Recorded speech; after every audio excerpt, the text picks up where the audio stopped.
Hello, my dear students. Today I am going to discuss linear programming problem by simplex method. Hope you will enjoy this video a lot. जैसा कि आप ये जानते हैं कि linear programming problem जो है वो दो तरह से सॉल्व होती है। एक मेथड हमने डिस्कस किया था ग्राफिकल मेथड, लेकिन ग्राफिकल मेथड की एक लिमिटेशन है कि it is applicable only on 2 variables. जहाँ पर केवल 2 वेरिएबल्स होंगे या 2 तरह के ही प्रोडक्ट प्रोड्यूस किए जा रहे होंगे या 2 ही तरह की सर्विसेज दी जा रही होंगी, हम केवल ग्राफिकल मेथड को वहीं यूज़ कर सकते हैं। मतलब हम ये कह सकते हैं कि जो सिंपल लीनियर इक्वेशंस होती हैं, linear in equations of 2 variables, हम केवल उनमें ही ग्राफिकल मेथड इवेल्युएट कर सकते हैं। लेकिन आप जानते हैं बच्चों कि रियल लाइफ प्रॉब्लम में केवल 2 ही वेरिएबल्स नहीं होते। एक फर्म केवल 2 ही प्रोडक्ट नहीं बनाती है, एक कंपनी केवल 2 ही तरह की सर्विसेज नहीं देती है। तो अगर हमारे पास 2 से ज़्यादा वेरिएबल्स हों तो हमें एक मेथड की ज़रूरत पड़ती है और उस मेथड का ही नाम है सिंप्लेक्स मेथड। तो लीनियर प्रोग्रामिंग प्रॉब्लम हम सिंप्लेक्स मेथड से सॉल्व करने जाएंगे। लेकिन कोई भी मेथड जानने से पहले हमें उसकी हिस्ट्री के बारे में थोड़ा सा जानना चाहिए कि किसने इसको डेवलप किया। हमें उसे थैंक कहना चाहिए क्योंकि उसने ऐसी मेथड को ईजाद किया, ऐसे मेथड को डेवलप किया जो कि आज हर फील्ड में, चाहे वो फार्मास्यूटिकल कंपनी हो, चाहे वो इंडस्ट्री हो, चाहे वो सर्विस सेक्टर हो, हर फील्ड में, चाहे वो मैनेजमेंट ही क्यों ना हो, हर फील्ड में उस टेक्निक को यूज़ किया जा रहा है। तो आइए सबसे पहले कुछ पॉइंट्स हमने लिखे हैं, इन पॉइंट्स को हम पहले डिस्कस कर लेते हैं। तो सबसे पहला पॉइंट देखिए लिखा है, graphical method can not always useful in solve real life problem.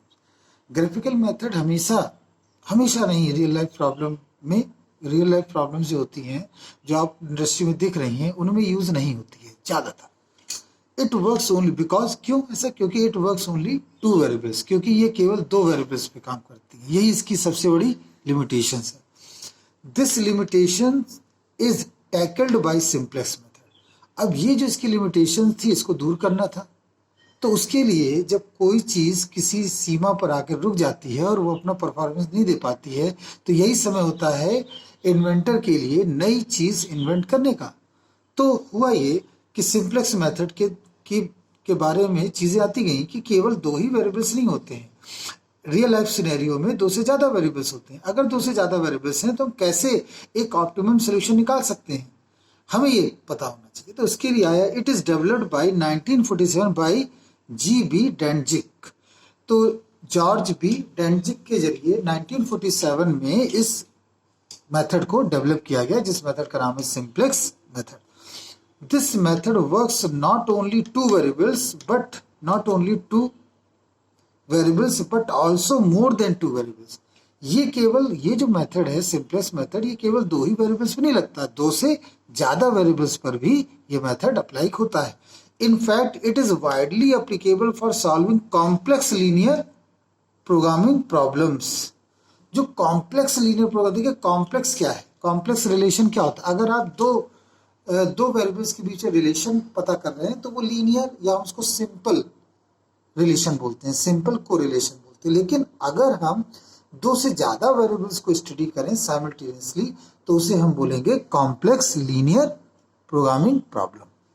ठीक है, तो आप समझ गए होंगे कि सिंप्लेक्स मेथड है वो कॉम्प्लेक्स लीनियर प्रोग्रामिंग प्रॉब्लम में यूज किया जाता है।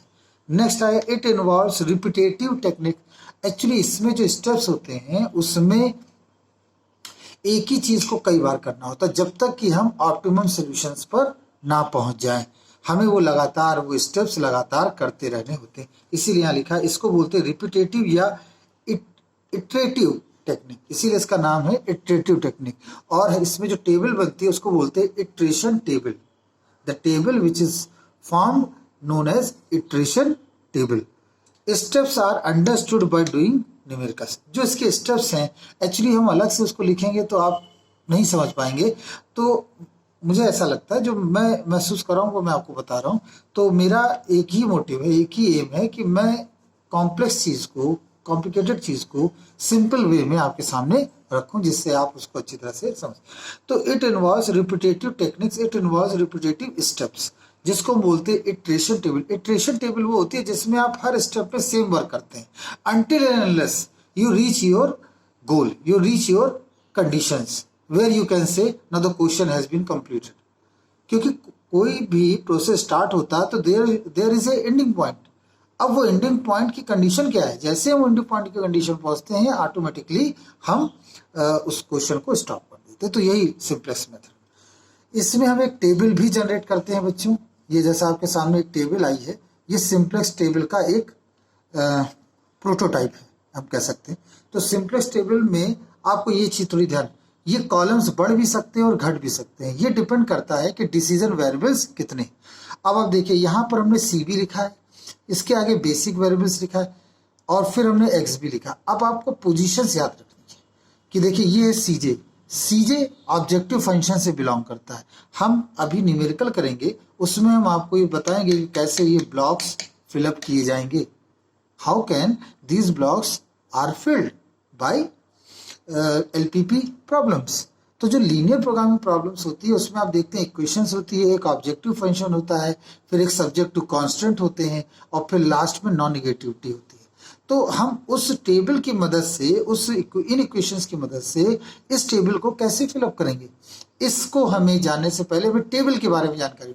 तो टेबल सीजे रहेगा ऊपर के कॉलम में, ऊपर के रो में, और उसके बाद नीचे पहला CB, फिर बेसिक वेरिएबल्स, फिर XB, X1, X2, X3, S1, S2, S3, minimum XBY by XI. अब आप कहेंगे ये तो बड़ा ही कॉम्प्लिकेटेड है. It is so simple, it is so simple. I promise you it is so simple. अगर आप बहुत ही केयरफुली इसको देखेंगे, समझेंगे तो ये बहुत ही आसान. आगे देखिए, इसी में बेसिक वेरिएबल्स के नीचे हमने लिखा ZJ और ZJ माइनस CJ.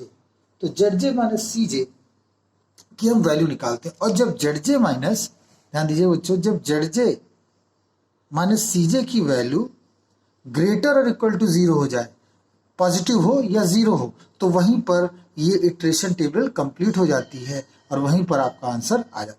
तो इस टेबल को बच्चों याद रखना है. क्या आपने बताया, CJ के नीचे XB, CB basic variable, XB, X1, X2, S3, S1, S2, ये S1, S2, S3 ये कहलाते हैं स्लैक वेरिएबल्स और ये हैं डिसीजन वेरिएबल्स. और XB जो होता है, जो डिसीजन वेरिएबल्स के इन इक्वेशंस के राइट साइड में जो लिखा होता है उनको हम यहाँ लिखते हैं. और ZJ और बेसिक वेरिएबल्स आप जानते हैं, बेसिक वेरिएबल्स सिंपली जो हम लिखते हैं S1, S2, S3 को हम यहाँ पर लिख देते हैं और ये उनके कोफिशिएंट यहाँ पर लिख दिए जाते हैं, दैट इज 0, 0, 0. तो और ये मिनिमम है XB बाई XI. XI मतलब X1 भी हो सकता है, X2 भी हो सकता है, X3 भी हो सकता है, कुछ भी हो सकता है, और XB फिक्स होता है इसमें. तो जो भी रेशियो निकलता है हम उसकी यहाँ पर वैल्यू निकाल के रख देते हैं और वो वैल्यू हमारी पॉजिटिव मिनिमम होनी चाहिए. मिनिमम लेकिन नेगेटिव में नहीं. ध्यान दीजिएगा बच्चों, मिनिमम हो लेकिन नेगेटिव में नहीं. और यहाँ पर जैसे वैल्यू इसकी बढ़ जाती है, ग्रेटर देन इक्वल टू 0 हो जाता है, ग्रेटर और इक्वल टू 0 हो जाता है, वहीं पर ये इटरेशन टेबल स्टॉप हो जाता है. तो आपको ये चार्ट याद रखना है, ये टेबल याद रखना है. Let's stop over here. I hope you like it. Next video में हम डिस्कस करेंगे इसके बारे में और जानकारी, इन टर्म्स के बारे में डिफाइन करेंगे, ये टर्म्स क्या है. Thank you very much.